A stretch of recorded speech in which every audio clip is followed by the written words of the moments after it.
I used to feel like a fractured reflection, constantly chasing validation and battling internalized shame.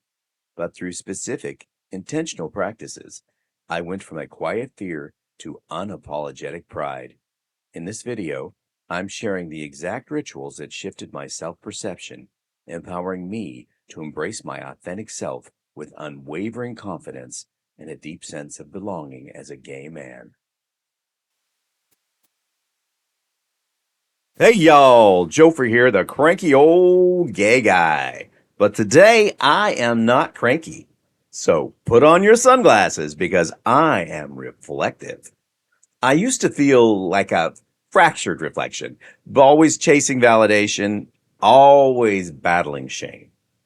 But something shifted, and I want to share exactly what helped me go from quiet fear to unapologetic pride. Now, this next part I'm going to refer to as the before, internalized shame and fear. There was a time I couldn't look in the mirror without flinching. I saw this skinny kid with no musculature. I was always the scrawny one. I'd see someone trying too hard to be liked, to be safe, yet still be invisible. I was performing masculinity, not living it, dodging vulnerability, not experiencing it, and editing myself in every room that I entered. I didn't even realize how loud the shame was until I started listening to the silence underneath it. And let me tell you, it was deafening. I eventually reached the turning point, and I've had a few of those. But this one, it wasn't one big moment, no dramatic epiphany.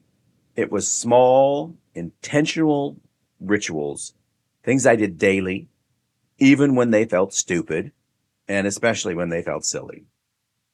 Being the butch little twink that I was, just kidding, I was never butch. I built a toolkit, not to fix myself, but to finally see myself. Here are the rituals that shifted everything for me. Let's break them down. Mirror affirmations. I'd look myself in the eye and say, "You are worthy. You are whole."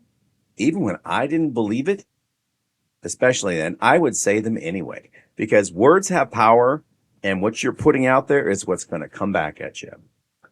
Intentional journaling.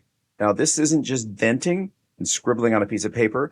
I would rewrite the story. I'd ask, what would proud me say about this situation? And then you'd reread that and you'd realize that, you can make things change for yourself. Body movement, stretching, walking, dancing like a maniac around the house. It wasn't about fitness. It was about presence. And I also wanted to stay physically active. Creative expression, making things that reflect me back to me. Videos, games, rants, each one is a mirror and each one is telling you something. All you have to do is listen. Now, community connection is the next one. And that was more difficult because I needed to find people who saw me before I did. Those are the people who didn't flinch when I showed up fully as myself, not putting on a facade. Now, there's only 2 or 3 of those from my straight world that I'm still in contact with.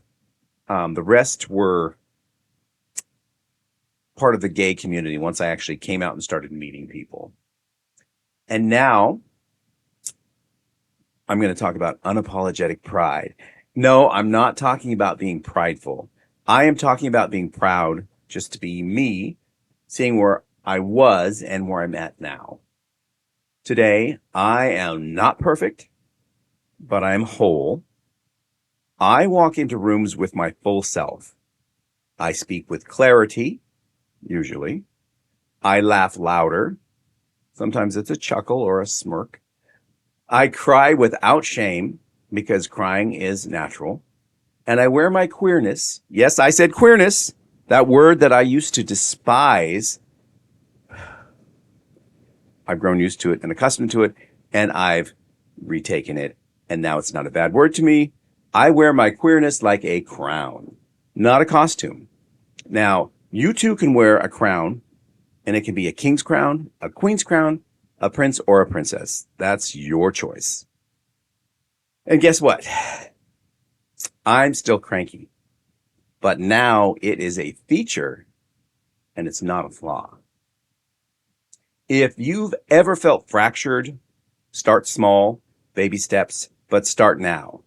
Drop a comment with your own rituals or the ones that you want to try, and let's build something together as a community. I'm Joefer, wishing you pride, peace, and just enough crankiness to keep things interesting. Stay curious, stay proud, but most of all, stay cranky, my friends. Stay cranky.